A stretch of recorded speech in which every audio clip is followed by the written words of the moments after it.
આવી શકું છું? Please come. Thank you. Good afternoon. Good afternoon sir. બેસો. કહો, તમારો પરિચય આપો. સર, મારો કોડ XYZ છે. મેં 2021માં BSc મેથેમેટિક્સ સાથે સ્નાતકની ડિગ્રી મેળવેલ છે તથા અત્યારે હું ગુજરાત સરકારમાં આંકડા મદદનીશ તરીકે ફરજ બજાવું છું. આંકડા મદદનીશ તરીકે કયા ખાતામાં છો? સર, હું ICDSની ઘટક કચેરીમાં છું. હા, ICDS ઘટક કચેરી. ICDS ની ઘટક કચેરી છે. કઈ જગ્યાએ? સર, હું હિંમતનગર સાબરકાંઠામાં. સાબરકાંઠામાં છો, બરાબર છે. એટલે તમારા હુમ યુ રિપોર્ટ, તમે કોની અંડરમાં કામ કરો છો? સર, હું CDPO મેડમની અંદર CDPO, બરાબર છે. CDPO ક્લાસ 1 હોય છે, ક્લાસ 2? નહીં સર, એ ક્લાસ 2 હોય છે. ક્લાસ 2 હોય છે. એટલે એ ડિસ્ટ્રિક્ટ કક્ષાની હોય છે કે તાલુકા કક્ષાએ? એ તાલુકા કક્ષાએ હોય છે અને જે પ્રોગ્રામ ઓફિસર છે એ ડિસ્ટ્રિક્ટ કક્ષાએ હોય છે. આ તમે સ્ટેટિસ્ટિકલ આસિસ્ટન્ટ છો એટલે તમારી ભરતી બ્યુરોમાંથી થઈ છે? સર, પંચાયત વિભાગે કરી છે. પંચાયત વિભાગે કરી છે. પણ હું બ્યુરો બોલ્યો એ તમને ખબર છે બ્યુરો શું છે? નહીં સર, બ્યુરો કયો બ્યુરો કીધું મને ખબર. તમારે જાણવું પડે એવું છે કારણ કે બેઝિક કેડર એ કચેરીની છે, bureau of economics and statistics. જી સર, અમારું જે મહેકમ છે, અમારું જે મહેકમ છે જિલ્લામાં છે પણ એ એમને રિપોર્ટિંગ કરે છે. પછી કીધું બ્યુરો સ્ટેટિસ્ટિક્સ અને ઇકોનોમિક પણ સાથે છે, આર્થિક તથા આંકડા વર્ગ છે. ના, એમ નહીં, પણ તમારી તો પંચાયત કેડર છે ને, ત્યાંની કેડર જુદી હોય છે પાછી. જી સર. એમાં સ્ટેટિસ્ટિકલ આસિસ્ટન્ટ હોય છે અને પંચાયતમાં પણ એસએ હોય છે. એ એમની પડતી ગૌણ સેવા કરે છે. અને તમારી? મારી પંચાયત વિભાગ કરી છે. પંચાયત વિભાગ કરે છે. તમને પ્રમોશન મળે તો આરએ માં મળે? જી સર. Research assistant. જી સર. બરાબર. હવે ICDS ક્યારથી આ પ્રોગ્રામ શરૂ થયો કઈ ખબર છે? Sir, 2 October 1975. 1975. અને integrated child development scheme service. What is integrated? શું અંદર શું ઇન્ટિગ્રેટ કર્યું છે? સર, ઇન્ટિગ્રેટેડ એટલે સંકલિત કે છે. બરાબર. આપણે સામાન્ય રીતે એવું છે કે બાળક જન્મે 5 વર્ષ સુધી એનો વિકાસનો સૌથી મહત્વપૂર્ણ તબક્કો છે. આ દરમિયાન એને સાંકળતી દરેક વસ્તુને આમાં સંકલિત કરવામાં આવી છે. એના મૂળ 6 પિલર કહેવાય છે. 6 પિલર ઓફ ICDS કહેવાય છે. કયા છે? સર, એક છે વેક્સિનેશન છે. સર, શિક્ષણ છે, મતલબ શિક્ષણની પાયાનું શિક્ષણ છે. બરાબર. હેલ્થ આરોગ્ય સેવાઓ છે. સંદર્ભ સેવાઓ છે. કેવી સંદર્ભ સેવાઓ કહેવાય છે એને. એ કઈ સંદર્ભ સેવા એટલે એને ઇંગ્લિશમાં એવું લખેલું છે રેફરલ સર્વિસ. રેફરલ. હા, એટલે you have to refer to them. હા, એટલે જે ENM હોય છે, ENM હોય છે એમને મુલાકાત લે છે. પણ કોઈ બાળક એવું છે કે એને એક્સ્ટ્રાની જરૂર છે. બરાબર છે. તો આગળ ENM કક્ષાની નથી તો એમને રેફરલ કરે છે. બરાબર છે. એમાં એક રેફરલ આવે છે અને પછી ન્યુટ્રિશન આવે છે. પછી ન્યુટ્રિશન આવે છે. હા, એટલે એટલી 6 બાબતો 6 બાબતોનો સમાવેશ થાય છે. બરાબર છે. તો બાળકની આપણે વાત કરીએ છીએ તો મૂછાળી માં એના વિશે કંઈ સાંભળ્યું છે? હા, આપણે એક લેખક છે. લેખક છે કે હતા? આપણે GCRT-માં પણ એમની અમુક વાર્તાઓનો સમાવેશ. કોણ? શું નામ એમનું? જુગતરામ જવ નામ. સર, એક્ઝેક્ટ નામ મને યાદ નથી. મને જુગતરામ દવે કેવું છે. જુગતરામ દવે તો સર કે બધેકા હતા? ગીજુભાઈ બધેકા. Yes sir. બરાબર. ઝીરો ટોલરન્સ એવું કંઈક બધા બહુ બોલ્યા કરે છે. What is zero tolerance? Zero tolerance means સહિષ્ણુતાની વાત છે. હા, એટલે ઝીરો ટોલરન્સ એટલે શું? સમજાવો. કઈ બાબતે, કઈ બાબતમાં વપરાય અને કયા સંદર્ભમાં તમે સાંભળ્યું છે કે એવું કંઈ ખબર હોય તો?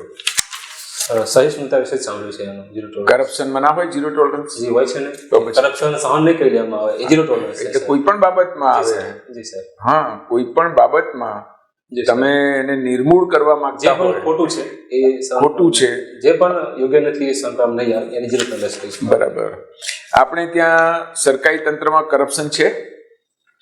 સર, સરકારી તંત્રમાં કરપ્શન નથી પણ વ્યક્તિગત બાબતો જોઈએ લોકોમાં કરપ્શન જોવા મળે છે. જે સરકારી તંત્ર છે એમાં કરપ્શન નથી. તો સરકારી કઈ એજન્સીઓ છે જે કરપ્શન ઓછું થાય એના માટે પ્રયત્ન કરે છે અથવા તો એને કર્બ કરવાનો પ્રયત્ન કરે છે?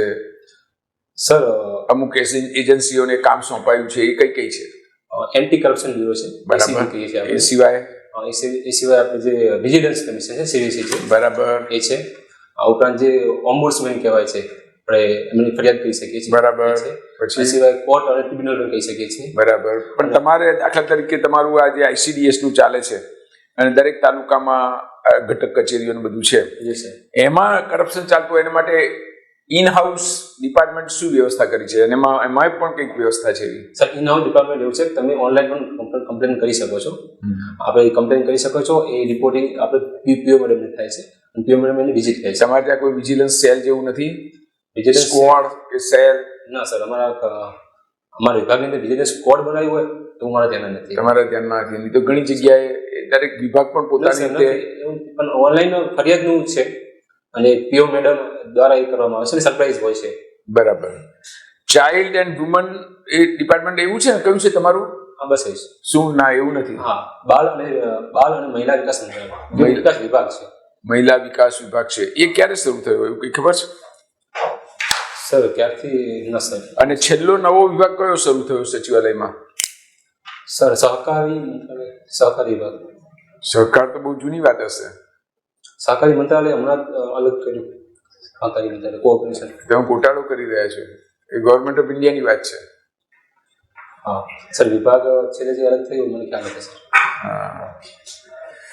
વિના સહકાર નહીં ઉદ્ધાર. જી sir. What do you understand by it? અને ક્યાં ક્યાં લાગુ પડે?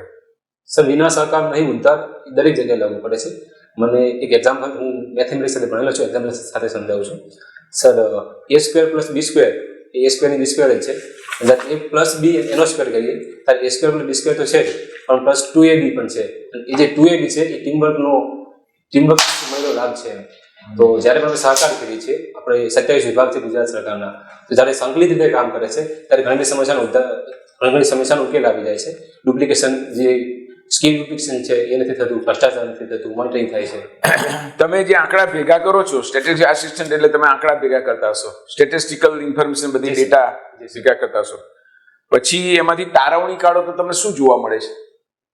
સર તારવણી નીકાળી તો જોવા એવું મળે છે કે છેલ્લા જે 10 વર્ષમાં છે એમાં બહુ સારો સુધાર આવ્યો છે. હું 10 વર્ષ પહેલાની આપણે રૂપરેખા જોઈએ એનાથી હાલ બહુ વધારે ફરક આવી ગયો છે. બીજું ડિજિટલ કઈ બાબતમાં બહુ ફરક આવી ગયો છે? સર ઇન એવરી સેક્ટર એમ હાલ જોયું તો સૌથી સારો જો મને સુધાર દેખાતો હોય. ના, તમે જે કરો છો એની વાત કરું છું. આ જનરલ આખા દેશની, રાજ્યની વાત નથી કરતો. જી સર, જી સર. ICDS માં શું ફેરફાર આવ્યા છે? જી સર, ICDS માં સૌથી સારો ફેરફાર એ આવ્યો છે કે જે બાળકોનું જે વેક્સિનેશન હતું એ આપણે હાલ જોઈએ તો એમાં બધું છે વેક્સિનેશનમાં. એમાં હજુ પણ એટલું છે હજુ કે એક સ્લોટ દરેકે લીધો છે, દરેક બાળકે લીધો છે, પરંતુ કોર્સ બધા બાળકો પૂરા કરતા નથી. એક એ હજુ છે. બીજું સર છે આપણે હાલ 45 ચોખાની બધું આપીએ છીએ, એમાં પોષણમાં બહુ સારો એવો સુધાર આવ્યો છે. આપણે એનિમિયાથી લડવા માટે બહુ સારા પગલાં લઈ રહ્યા છીએ અને એમાં સુધાર પણ આપણને દેખાઈ રહ્યો છે. ઇન્ફેન્ટ મોર્ટાલિટી રેટમાં કેટલો ફેર પડ્યો? ઇન્ફન્ટ મોર્ટાલિટી રેટમાં એક્ઝેક્ટ ડેટા સર હું નહીં કહી શકું, પણ તમારા વિસ્તારનો તમે જાણો એવું કંઈ, દરેક તાલુકાનો કેટલો છે, ડિસ્ટ્રિક્ટનો કેટલો છે? કારણ કે તમારે એની સાથે કનેક્ટેડ છો તમે. જી સર, હું એની સાથે કનેક્ટેડ છું, પણ એમાં 1 લાખ બાળકો ગણવાનું હોય છે અને એમાં હિંમતનગર તાલુકામાં છું, ત્યાં પણ ઓછો છે. પણ મારા જિલ્લામાં જે અન્ય 3 છે, એક વિજયનગર છે, ખેડબ્રહ્મા છે અને પોશીના છે, ત્યાં હજુ આ સમસ્યા વધુ છે. તમે કોઈ પુસ્તક આખું વાંચ્યું હોય છેલ્લે, ગમે ત્યારે, પણ છેલ્લું આખું પુસ્તક વાંચ્યું હોય કોઈ, તો એનું નામ દો. આપણે સ્પર્ધાત્મક પરીક્ષાનું કહી રહ્યા છો? ના, એ સિવાયનું, પરીક્ષાઓ સિવાયનું, વહીવટ સિવાયનું, ભણતર સિવાયનું. ભણતર સિવાયનું પુસ્તક આખું વાંચ્યું હોય હાલમાં સર કોઈ એવું? હાલમાં નહીં, પહેલા પણ, અત્યાર સુધીમાં તમે વાંચ્યું હોય? સર મેં મહાભારત આખું સાંભળેલું. જી, મારા પપ્પાના મોટા ભાઈ છે, એ જ એમની રેગ્યુલર છે કે મંદિરમાં જઈને સંભળાવે છે, તો મેં 2 વાર સાંભળેલું. કર્ણ વિશે કહો. સર કર્ણ વિશે આપ શું જાણવા માંગો છો? તમે કહો, કર્ણની વિશિષ્ટતા કહો, કંઈ પણ નબળાઈ કહો, મહાનતા કહો. સર કર્ણની મહાનતા એવું હતું કે સૂર્યોદય સમયે એને કોઈ પણ જો એની પાસે દાન માગે છે તો એ દાનમાં ના નથી પડતું. એ જે પણ માગે એને દાન એને. કર્ણની ટીકા કયા મુદ્દે થાય છે? સર કર્ણની ટીકા એ મુદ્દે થાય છે કે એમને દોસ્તી ધર્મ નિભાવ્યો હતો, કે એમને છેલ્લે સુધી દુર્યોધનનો સાથ નતો છોડ્યો. પરંતુ દોસ્તી ધર્મ માત્ર એ નથી કે તમે મિત્રનો સાથ આપો છો, મિત્રને જો ખોટો માર્ગ છે તો એને રોકવો પણ જોઈએ અને સાચા માર્ગે લાવો, એ દોસ્તી છે. તો એ વસ્તુ એમની ટીકા થાય છે કે એમને અધર્મ. તમે મેથ્સથી ગ્રેજ્યુએટ છો? જી સર. મૂવીઝ જોવો છો? સર હું જોઉં છું. મને એવી 2 મૂવીઝનું નામ દો જે મેથ્સને અને બોલિવૂડને કે હોલિવૂડને રિલેટ કરે છે. કોઈ સિમ્બલનું નામ હશે. સર સુપર 30 છે અને એક the main who knew infinity. Super 30 માં મેથ્સનું શું 30? નહીં સર 30 તો છે પણ એમ તો 3 ઇડિયટ્સ પણ થશે. સર આઈઆઈટી સ્ટુડન્ટ માટે હતું. એ માટે એની અંદર જ ઘણા બધા મેથ્સના સોલ્વ કરવામાં આવે છે. જેમ કે પેલું હતું નહીં મેં જેમ લાઈફ ઓફ પાઈ તમે કીધું ને, નહીં હા sorry, the main who knew infinity Yes. તમે લીધું એટલે ઇન્ફિનિટી ઇઝ અ સિમ્બલ હે ને મેથેમેટિકલ Yes. ટર્મ. Yes. એટલે બીજી ટર્મ છે લાઈફ ઓફ પાઈ, એટલે મારેથી નીકળી ગયું લાઈફ ઓફ પાઈ એટલે કે જેના નામમાં જ મેથ્સ આવે છે. Yes yes. અચ્છા. ક્વેશ્ચન તમે સારી રીતે નથી સાંભળ્યું, બરાબર. What is difference between integration and differentiation? Integration ડિફરન્સનો ફરક શું છે? સર જે ડિફરન્શિયલ છે એટલે કે વિકલન છે, એમાં એવું કહે છે કે કોઈ પણ વસ્તુમાં જે ફેરફાર આવી રહ્યો છે, સમય સાથે ફેરફાર આવી રહ્યો છે, તો કેટલો ફેરફાર આવી રહ્યો છે ને એને એકદમ સૂક્ષ્મ જાણીએ આપણે એને લક્ષ સાથે સાંકળીએ છીએ કે 0 થી નજીક 0 ને ટેન્સ ટુ 0 એટલા સમયમાં જે ફરક આવી રહ્યો છે એ જે માપવાનું છે એને ડિફરન્સ કહીશું. સિમ્પલ ટર્મ્સમાં કહો. ડિફરન્સ એટલે સમય સાથે આવી રહ્યો બદલાવ, જ્યારે સંકલન છે સરવાળો, એ બદલાવનો સરવાળો કોઈ સંકલન છે, અને આવી રહ્યો બદલાવ ચેન્જ ઇઝ ધ ડિફરન્સ. ક્યારે ક્યારે યુઝ કરીએ છીએ?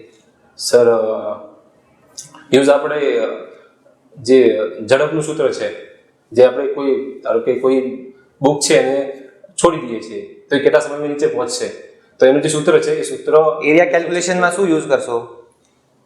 સર એ કેલ્ક્યુલેશનમાં સંકલન યુઝ કરશો. આયોટાની વેલ્યુ શું હોય? આયોટા ટર્મ યુઝ કરીએ છીએ યસ સર પાયરોટાની વેલ્યુ સર ખ્યાલ નથી. આયોટા સર વેલ્યુ ખ્યાલ નથી. Root of minus. તો પછી root of -1 is equal to iota. Yes sir sorry sir. એક ફેમસ મેથેમેટિશિયન છે આપણા, જેના તમે જે નામ લીધું ને man who knew infinity, yes sir છે ને, કયા મેથેમેટિશિયન ઉપર આ મૂવી બની? રામાનુજન સર. શ્રી રામાનુજન સર. શું કામ કર્યું એ? સર એમને જે ઇન્ફિનિટી અને એમને જે થિયરી શોધી થિયરી ખ્યાલ એની નહીં રહ્યા ના સર. સ્ટેટિસ્ટિક્સ. રામન અંક આપણે તો એક ના એમનું નથી. ચાલો રે. ઓકે સ્ટેટિસ્ટિક્સ આ ફિલ્ડ સાથે તમે સંકળાયેલા છો? જી સર. એના સાથે જોડેલા એક ફેમસ આપણે વૈજ્ઞાનિક છે, એક આપણું પ્લાન પણ એના નામ ઉપર ચાલે છે. સ્ટેટિસ્ટિકલ ડે એના નામે ઉજવાય છે. હા sir. Day of statistical day એના નામે ઉજવાય છે. હા સર, હા definitely. National statistics board NSO એમની સ્થાપના કરી હતી. નામનું નામ અત્યારે મને રિકોલ નથી થઈ રહ્યું સર. પીસી મહાલનોબિસ પ્લાન હતું. Yes sir. Evidence based policy making, જેમાં તમે સ્ટેટિસ્ટિક્સનો યુઝ કરતા હશો, શું છે? એની મેથ્સની થિયરી પૂછી રહ્યા છો? નથી. એવિડન્સ બેઝડ પોલિસી મેકિંગ વિશે તમે કંઈ જાણો છો? ડેટાના આધારે પોલિસી મેકિંગ કરવાનું કહો છો.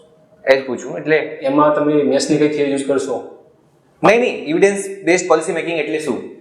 ડેટાના આધારે કોઈ પણ આપણે ડેટાના આધારે પોલિસી મેકિંગ કરશું તેને એવિડન્સ બેઝડ કયો ડેટા? કહેશું. Sir data every data. આપણે ક્યાં યુઝ લઈએ છીએ? કોઈ એવી સ્કીમ યાદ છે જેમાં એવિડન્સ બેઝડ પોલિસી મેકિંગ આપણે યુઝ લઈએ છીએ? સર ADP નું નામ સાંભળ્યું? એડીપી. એસ્પિરેશન્સ ડિસ્ટ્રિક્ટ. હા યસ સર. એમાં એવિડન્સ બેઝડ પોલિસી મેકિંગનો કોઈ સ્કોપ ખરું? હા સર બિલકુલ. આપણે એવિડન્સ બેઝ આધારે જ એમને અલગ તારવે છે. બાકી ડિસ્ટ્રિક્ટ માટે અલગ અલગ યોજનાઓ છે જ, અને કોઈ સ્પેશિયલ વિસ્તાર માટે હજુ એ મુખ્ય ધારાથી અછૂટતો રહી ગયો છે, તો આપણે ડેટાના આધારે જ અમને અલગ તારવે છે. કયા પેરામીટર છે એના? મેઇન પેરામીટર ખબર છે? સર 6 મને 6 સર હું કે 5? ચલો, તમે સરને જણાવ્યું CVC નું નામ લીધું ને સર, જ્યારે કરપ્શનનું પૂછ્યું હતું. Yes sir. તો CVC તો સાંભળ્યું હશે તમે. Yes sir. આ કેવી બોડી છે? સ્ટેટ્યુટરી વૈધાનિક છે કે બંધારણીય સંસ્થા છે? સર વૈધાનિક છે. બંધારણીય નથી? સીવીસી બંધારણી નથી. ચોક્કસ. મહાભારતમાં નિષ્કામ કર્મની થિયોરી શું છે? નિષ્કામ કર્મ, તમે કર્મ કરો ફળની આશા ન રાખો. એવું બને? એવું બની શકે છે. તમે પ્રેક્ટિકલ લાઈફમાં બતાવો એક્ઝામ્પલ. સર એક જે યોગ પુરુષ છે એ આ વસ્તુ કરી શકે છે કે એમનું કર્મ કરે છે પણ ફળની આશા નથી રાખતું. જેમ કે આપણે જો કોઈ એનજીઓની વાત કરીએ છીએ, આપણે ઠક્કર બાબા લઈ લઈએ, આપણે આદિવાસી કાર્યક્રમ. નહીં, તમારી લાઈફમાં. સર મારી લાઈફમાં તમે મહાભારતને જી સર મારું એક કામ છે, હું એને નિષ્કામ કહી શકીશ. હું બાકી કામ તો નથી, હું કોઈને કોઈ આશાથી જ મેં કરેલા કામ છે.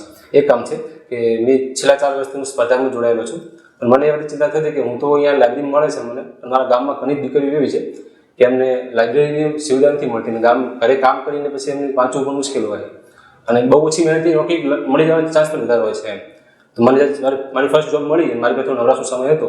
એ સમયે મેં અમારા સરપંચ સાથે મળી અને ગામમાં લાઇબ્રેરી સ્થાપવાનું કામ કરાવ્યું હતું. હાલ લાઇબ્રેરી કાર્યરત છે સર. મેથ્સમાં કર્વ યુઝમાં આવે છે, તમે કોઈ ફેમસ કર્વ જણાવશો? એક્સપોનેન્શિયલ ઇક્વેશનનો કર્વ, પછી આપણે જે પ્રસારમાન કહીએ સ્ટેટિસ્ટિકમાં એનો બેલ આકારનો કર્વ. શું? બેલ કર્વ? હા, એ સમિત છે એમ, જો એ પ્રસારમાન છે સમિત છે, સિમેટ્રિકલ ઇંગ્લિશમાં. 3 એક્ટ્સ જે ટ્રાઇબલ રિલેટેડ છે, 3 મોસ્ટ ઇમ્પોર્ટન્ટ એક્ટ્સ જે ટ્રાઇબલ રિલેટેડ છે. Sir forest right act, year with year. Sir forest right act 2006, અત્યાચાર નિવારણ અધિનિયમ 1989 અને પેસા એક્ટ 1996. ફોરેસ્ટ રાઇટ એક્ટમાં શું છે પ્રાવધાન? સર એમાં 4 જે 3 પેઢીથી ત્યાં રહી રહ્યા છે, જે વનવાસી છે, એમની પાસે ત્યાં જમીનની ખેડે તો છે પણ એમની જમીન એમની માલિકીની નથી એમ. તેમને માલિકીને હક આપવા માટે એમની જમીન સનદ કહેવાય છે. 4 એકર સુધી એમને જમીનના માલિકીને હક આપવામાં આવે અને છે. કયા પ્રકારના રાઇટ્સ આપે છે? સર વ્યક્તિગત, સામૂહિક? બંને આપે છે સર. બંને આપે છે. સર એ પેસા એક્ટમાં આપે છે. ફોરેસ્ટ એક્ટમાં તો ફોરેસ્ટમાં જ આપે છે, પૈસામાં નથી. સેક્રેડ ગ્રોવ્સ, પવિત્ર ઉપવન વિશે શું જાણો? સેક્રેડ ગ્રોવ્સ નામ સાંભળ્યું? નથી સર. ટ્રાઇબલમાં ક્યાંય સેક્રેડ ગ્રોવ્સ, પવિત્ર ઉપવનો? પવિત્ર ઉપવનો ના સર. સાંસ્કૃતિક પણ સાંભળ્યા પણ પવિત્ર ઉપવન નથી સાંભળ્યું સર. ટ્રાઇફેડ વિશે શું જાણો? Yes sir. ટ્રાઇફેડ એવું છે જે માઇનર ફોરેસ્ટ પ્રોડક્ટ છે, જે આદિવાસી વિસ્તારમાં આદિવાસી દ્વારા કલેક્ટ કરવામાં આવે છે, એમનું માર્કેટિંગ કરવું એમ. આદિવાસીની ઘણી પ્રોડક્ટ છે જેનું માર્કેટિંગ થાય તો એમને રોજગાર બી મળી શકે છે અને એમને આવકનો સ્ત્રોત મળી શકે. 2 કલાઓ બતાવો ફેમસ ગુજરાતની, જેની તમે ટ્રાઇફેડ વિશે એને પ્રચાર કરવા ઈચ્છો. ટ્રાઇફેડ વિશે પ્રચાર કર્યો છું એક ટીમરૂનું પાન અને મધ. શું? મધ? હની. પ્રોડક્ટ નથી કહેતો, કલાઓ. કલા. જેમ પાટણના પટોળા છે એ ટ્રાઇબલના છે? ના સર, ટ્રાઇબલના નથી. તો એમ ટ્રાઇબલના બતાવો. સર ટ્રાઇબલનું વાંસનું કામ બહુ સારું કરે છે. એ વાંસના સુંપડાને એવું બધું બનાવે છે. તો એક કલા કહી શકીએ. ને બીજું કલા પિઠોરા ચિત્રકલા, માનવ ચિત્રકલા. પિઠોડા છે. સર, તમે હમણાં બેલ કર્વની વાત કરી, શું છે બેલ કર્વ? સર સમમિત દર્શાવે છે કે આપણે જે પ્રસારમાન છે એ મધ્યકથી સમાન અંતરમાં પસારેલા છે. મહત્તમ માન ક્યાં આવે? મહત્તમ માન ક્યાં આવે બેલ કર્વમાં? Maximum value of the bell curve એ ક્યાં જોવા મળે?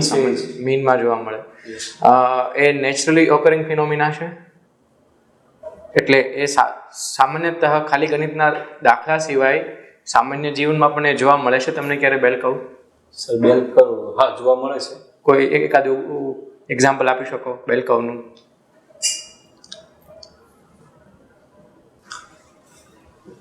શાળાના વિદ્યાર્થીઓને અનુલક્ષીને, કોઈ ક્લાસરૂમને અનુલક્ષીને. હાજરી, બાળકોની હાજરીમાં બેલ કર્વ કઈ રીતે તમે કોરિલેટ કરશો? સર બેલ કર્વ હું એમાં કોરિલેટ કરી શકીશ કે સંખ્યા અને શિક્ષક અને વિદ્યાર્થીનો રેશિયો એ તો યર દરમિયાન સમાન રહેવાનું છે. વાંધો નહીં. એક કેસ સ્ટડી આપણે ધારીએ કે તમે રોડ ઉપરથી જઈ રહ્યા છો અને એક્સિડન્ટ થયેલું છે અને વિક્ટમ છે એ રોડ ઉપર પડેલા છે લોહીલુહાન હાલતમાં. બની શકે છે કે આ એક અકસ્માતનો કોઈ ઘટનાક્રમ હોય કે પછી કોઈ પોલીસ કેસ થવાની સંભાવનાઓ હોય. આ કિસ્સામાં તમે ત્યાં પહોંચશો તો શું પગલાં ભરશો?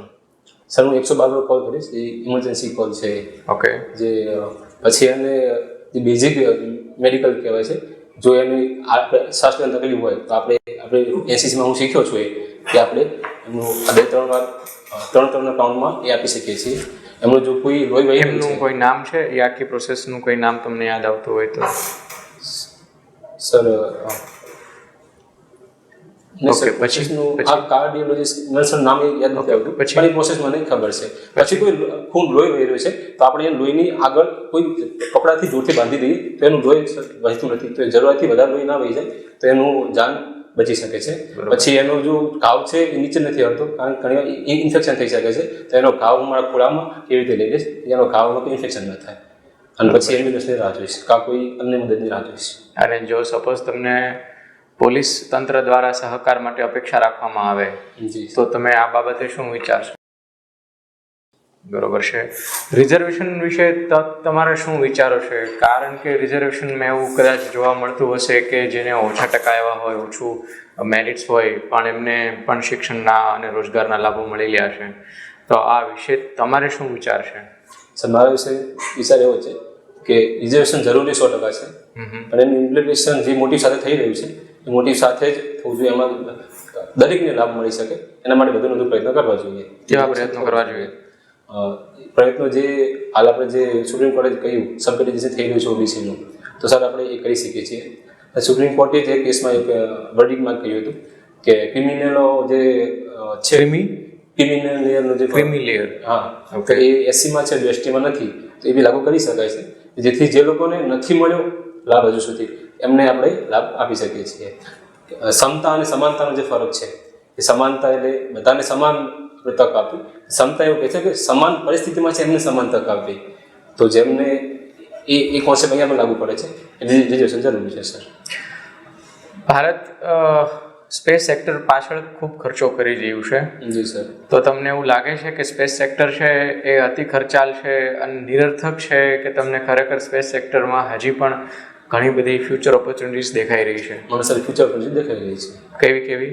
સર ફ્યુચર ઓપોર્ચ્યુનિટીઝ એક તો સ્પેસ ટુરિઝમ છે, આપણે રિસર્ચ બાબતે છે, પછી જે સિક્યુરિટી બાબતે છે. કેવી રીતના સિક્યુરિટી બાબતે જે ડિફેન્સ સેટેલાઇટ છે, આપણે ડિફેન્સ સેટેલાઇટ છે, એક સેટેલાઇટ જીસેટ છે, પણ જીસેટમાં પાસે આંકડો હું ભૂલી ગયો છું સર. એ સ્પેશિયલ આના માટે જ છે, ડિફેન્સ માટે જ છે.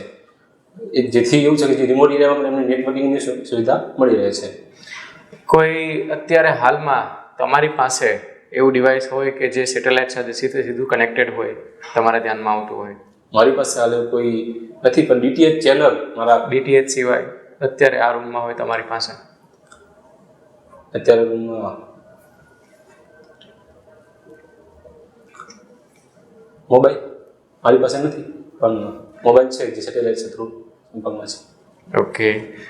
ચિંતન શિબિર હમણાં થયેલી, તો ચિંતન શિબિરનો હેતુ શું હતો તમે સાંભળ્યું હોય તો? સર માનસિક સ્વાસ્થ્ય, આપણે ફિઝિકલ સ્વાસ્થ્ય પાછળ તો બહુ ધ્યાન આપીએ છીએ, પણ આપણે માનસિક સ્વાસ્થ્ય પણ એટલું જ મહત્વનું છે. એના માટે ચિંતન શિબિર કરવામાં આવ્યું છે. ઓકે.